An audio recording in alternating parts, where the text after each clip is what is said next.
Din ba ninyo? Di ba nag-aaway-away na sila? Nagsisisihan na. Hindi ko naman nilabas yan eh. Hindi naman talaga dapat inilabas yan eh. O, di ba? So yan, bago natin magpatuloy, shoutout muna sa may-ari ng video na to kay Algeri Vlog na may pamagat na OMG, kinarma na si Maharlika sa paggawa ng fake pulburon video kay PBBM. Panoorin nito. At kung gusto mo ng mga ganitong content na may kasabay kayo sa panonood, subscribe yun na ako. This is Boy Sausaw, ang Sausawero, sa issue ng iba. At ngayon pag-uusapan natin yung ginawa daw na fake pulburon video ni Maharlika ay umamin na daw, naglalaglagan na daw. So panoorin natin ang video na to. Hindi naman kami naglabas, yung kabilang grupo naglabas yan eh. O, di ba?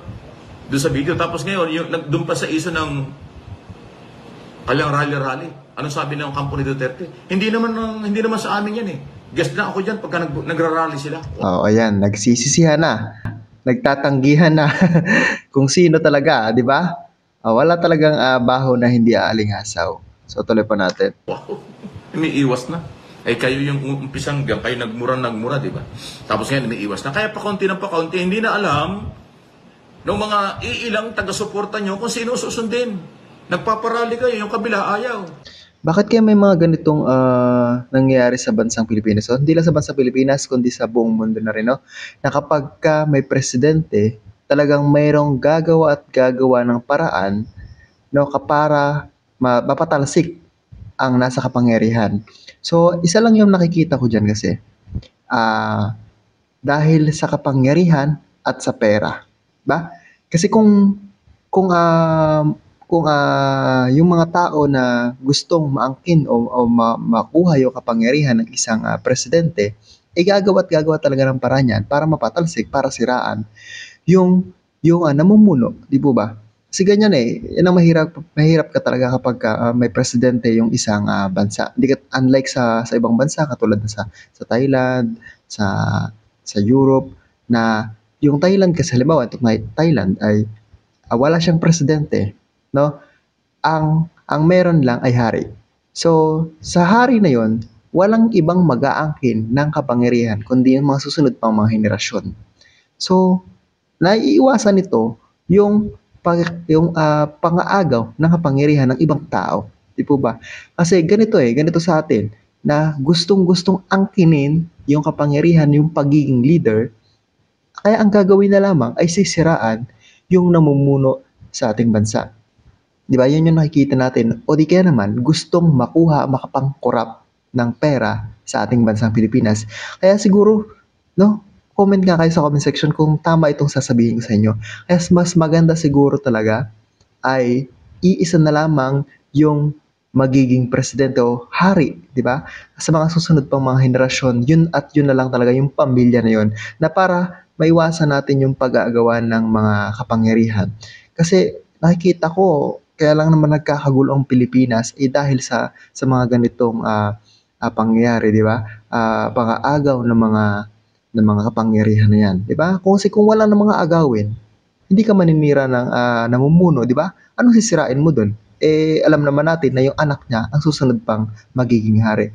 Pero kung ganito, siraan, wala talagang mangyayari. Walang magandang maidudulot, di po ba? No, sana nagigets niyo yung point ko. Pero kung mali ako, comment nyo lang po sa ating comment section. Lahat po tayo ay may kanya-kanyang opinion. So nakikita ko dito ay dahil nga sa pagiging sakim sa kapangyarihan. Naglabas ang ebidensya, yung kabila ayaw. Nung pumalpak, binabanatan kayo. Yung iba naman na naglabas, hindi ko alam yan. Hindi sa amin yan. Wala kami sinabing ganyan. Sigaw kayo na sigaw, bangag si Presidente, bangag ang Pangulo, ganon-ganon. Ito yung video nung lumabas. Hindi ko naman sinabing si Pangulong Marcos yan. At nagtataka lang din ako doon sa mga vlogger, sa mga namumuno ng mga protesta na to. Bakit kaya nagpapagamit sila? Diba? Kahit pa sabihin binayaran sila, itataya mo yung buhay mo, yung dignidad mo para sa taong bayan, di ba? Para sa mga, hindi sa taong bayan, para doon sa iyong bossing, di ba? Bakit gano'n? Nagpapauto kayo, di ba? Alam naman natin na mali. Alam naman natin na hindi totoo yun. Pero, pinapagamit niyo yung sarili niyo. Ginagago niyo yung mga tao at mga followers. Doon ako naaawa sa mga followers niyo. Pinaglalaroan kayo ng mga vlogger ng anti-Marcos, Duterte at Kibuloy Camp. Diretsahan na tayo. Binababoy na kayo, ginagamit na kayo. Yes. Ginawa na nilang hanap buhay ang ginagawa nila ngayon. Kayo naman nagpapapaniwala sa kanila. Ngayon sumabit-sabit na sila, kanya-kanya lang silang iwas. Kanya-kanyang Tama. Kasi ang dami nito eh. Maraming mga vlogger na ganito na ito si Banat Pai, kay DDS to. Yung mga ibang vlogger na PBBM. Nagsisiraan silang dalawa. Kung mapapansin ninyo yun, na marami kayong mapapanood na ganun, na ginagamit lang yung ganun, no? Ewan ko ba? hugas kamay, iniwan kayo sa ere. O saan kayo pupulutin yan? Tama. Kaya kawawa yung mga followers. Hindi na kayo kumita dahil kayo ay ginamit lang ng mga grupong yan. Tapos nung pumalpak yung kailang ginagawa, kanya-kanya silang ligtas. Kanya-kanyang delete, kanya-kanyang denial, kanya-kanyang palusot, o iniwan kayo sa ere. Katulad ito ni Maharlika.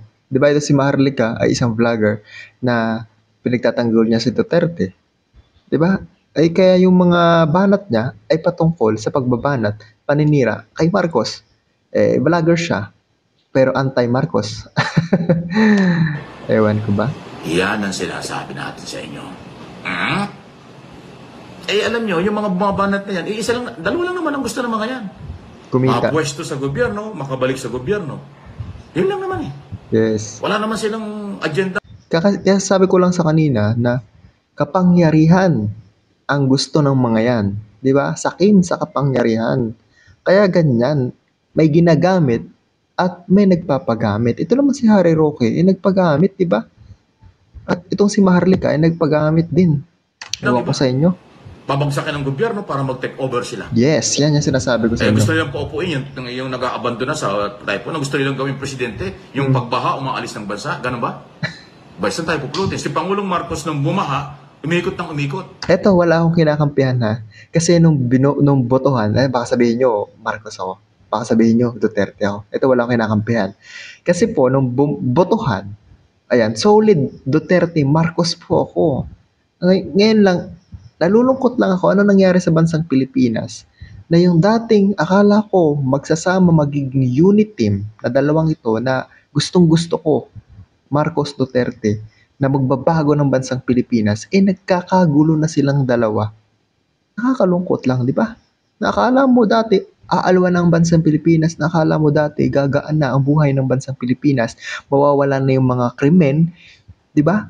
Pero hindi lalo pang gumugulo. Dahil nga, ginugulo. Di ba?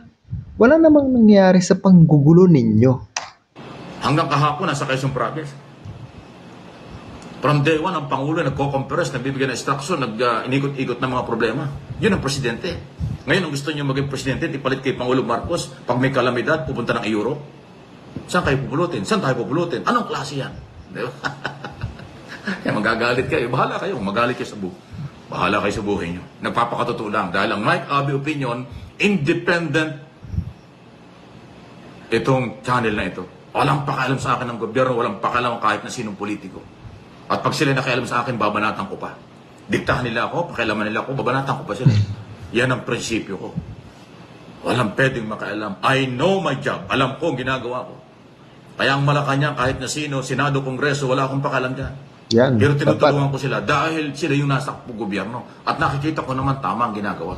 Basta tama, ewan ko ba sa mga taong, mga vloggers, sa mga taong talagang idol na idol nila, yung mga politika na yan.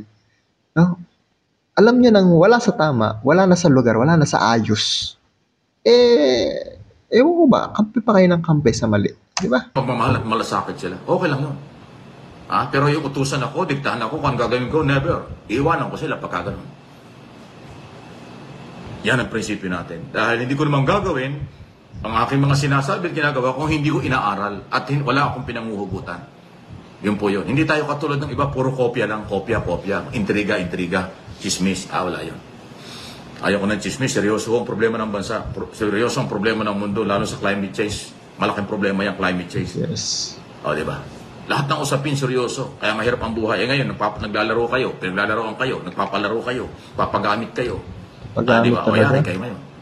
Yung inyong sinasanto ng mga politiko, yung mga dating administrasyon at yung mga natalo sa eleksyon, mga nasa gobyerno, nawala sa gobyerno, nawala ng trabaho, yan ang sinasanto ninyo o anong nangyayari sa buhay nyo ngayon. Yes. Kanya-kanya na silang palusot. Wala na, makita ba yung mga video? Mga file video na lang, wala nang bago. Lahat sila nag-delete. Lahat sila nag-deny. Nakita mo yung buang na bagger sa Amerika? Hindi ko naman sinabing si Pangulong Marcos yung nasa video eh. Wow, pero kanyang title, BBM bangag, BBM resign. Pero sabi niya, wala daw siya sinabing yung sa video si BBM yun. Di ba? Kabastusan. O, di ba niloloko kayo? Naniwala kayo sa kanya, tapos sasabihin niya, hindi naman pala daw niya sinabi. Wow! Sabi ko nga sa inyo, yung vlogger na yon, pag natulog at nanaginip, pagising kinabukasan, ang topic niya yung kanyang panaginip. At paninindigan niya yung kanyang panaginip at kanyang topic sa vlog, totoo. Yan, puro kasong inabot niya. Ang dami niyang kaso rito, ang dami niyang kaso sa Amerika. At yung pinakahuling kaso, balita ko, grabe, may paglalagyan. Dahil yung abogado, may mayaman yung biktima ng pamilya, hindi pinalampas eh. Yung abogada ng huling complainant, abogado ng international ng Hollywood star, abogado ng mga kilalang artista sa Hollywood. Yan ang mabigat. Ibig sabihin, kilalang abogado, magaling na abogado, kasi hindi ka magiging abogado ng Hollywood star, mga bilyonaryo, mga milyonaryo in dollars, yung kanyang mga kliyente. Yun ang kinuhang abogada nitong huling complainant. Maihi sa banig, sa kama. Yung hitad na inyong idol na nanaginip lang at ang panaginip ginagawang topic, ginagawang content. Naniwala kayo sa panaginip. Tapos kang bata ka. Di ba?